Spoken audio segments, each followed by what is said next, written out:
नमस्कार, मी रुचिता. ॲग्रोनमध्ये आपल्या सर्वांचं स्वागत. खरीपाच्या दृष्टीने सध्या अनेक शेतकरी गांडूळ खत तयार करतात, पण सध्याचं ऊन इतकं आहे की त्यात आपल्याला सुद्धा बाहेर पडायला नको नको होतं.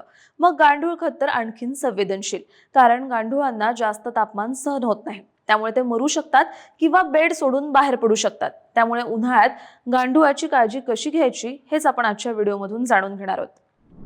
गांडुळाच्या काळजीमध्ये सगळ्यात बेसिक गोष्ट म्हणजे गांडूळ खताच्या बेडचं तापमान. आणि ते तापमान वाढू नये म्हणून बेड सावलीत नेहमी असायला हवा.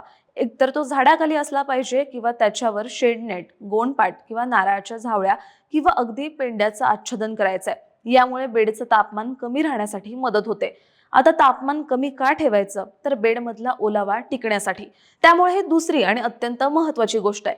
गांडूळ खताच्या बेडमध्ये साधारणपणे 40 ते 50% ओलावा असलाच पाहिजे, जेणेकरून गांडूळ चांगल्या प्रकारे काम करतील. आणि त्यासाठी सकाळी आणि संध्याकाळी बेडवर पाणी फवारायचंय.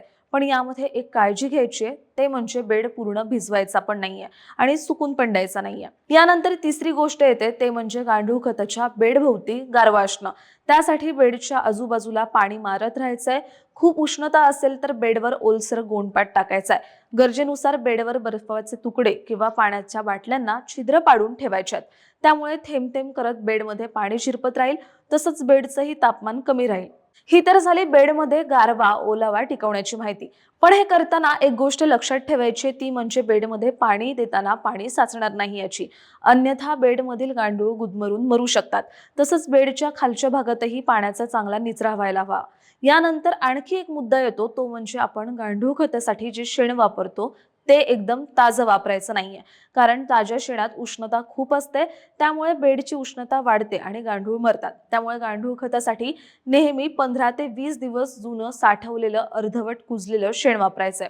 याशिवाय गांडूळ खताच्या बेडची उंची ही ठराविक प्रमाणात म्हणजेच 60 सेंटीमीटर पेक्षा कमी ठेवायची, जेणेकरून खालच्या थरात उष्णता तयार होणार नाही. गांडूळ खत तयार झाल्यावर त्याची चाळण्याची आणि वाळवण्याची प्रक्रिया सावलीतच करायची.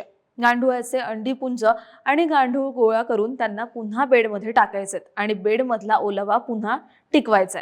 तुम्हाला ही माहिती कशी वाटली हे आम्हाला कमेंटमध्ये नक्की सांगा. आणि अशा शेतीविषयक आणि नवनवीन माहितीसाठी ॲग्रोवनला सबस्क्राईब आणि फॉलो करायला विसरू नका.